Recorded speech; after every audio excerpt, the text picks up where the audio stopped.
Welcome to my YouTube channel. Ketemu lagi sama aku. Sekarang aku berada di Balai Peringatan Chiang Kai-shek.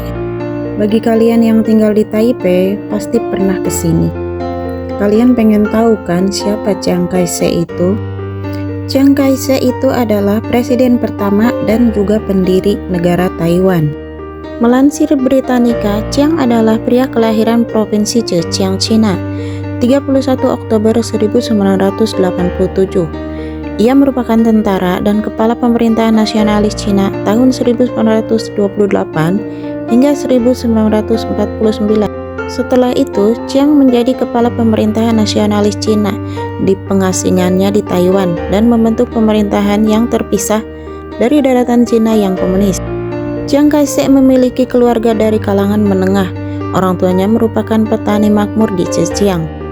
Terkait karir Chiang dalam militer, rupanya Chiang sudah lama memiliki ketertarikan di dunia militer dan berkeinginan menimba ilmu di akademi militer. Hingga akhirnya dia berhasil masuk di Akademi Militer Pauting, Cina Utara pada tahun 1906. Setahun setelahnya, Chiang kembali ke Jepang untuk melanjutkan sekolah militernya sampai tahun 1911.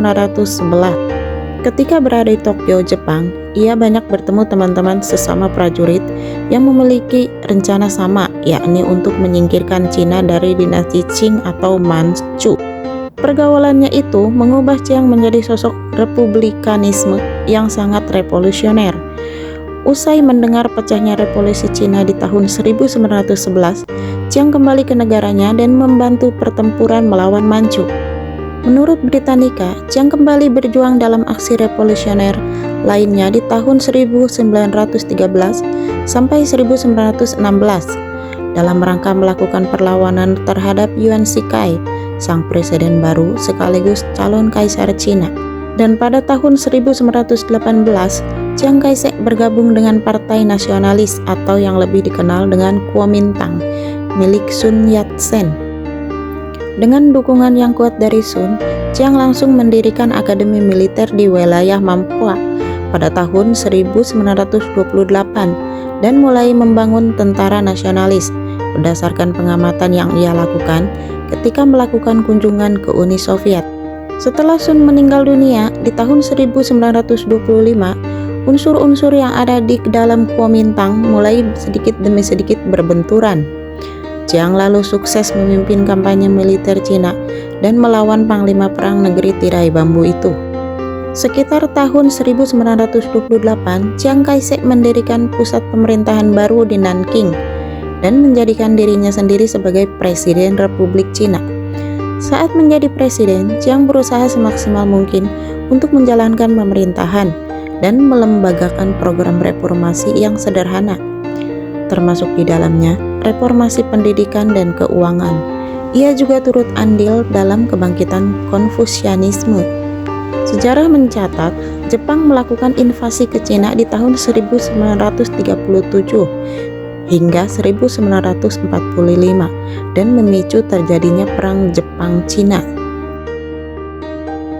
Setahun setelah Jepang hengkang dari Cina, perang saudara meletus di Cina antara Kuomintang dan pasukan komunis. Hasilnya, perang dimenangkan oleh pihak komunis di bawah komando Mao Zedong. Kemenangan itu membuat Mao mendeklarasikan dirinya Republik Rakyat Cina. Lantas apa yang terjadi dengan Chiang?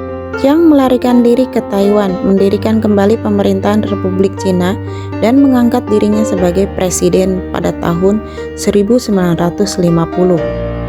Ia mendapatkan dukungan dari Amerika Serikat untuk memodernisasi Taiwan, terutama jalur ekonomi di tahun 1955. Amerika Serikat menandatangani perjanjian yang menjamin pertahanan Taiwan. Chiang Kai-shek hadir sebagai sosok yang menjadi idola banyak orang. Ia terkenal dengan perkataannya, kita hidup untuk saat ini, kita bermimpi untuk masa depan, dan kita belajar untuk kebenaran abadi.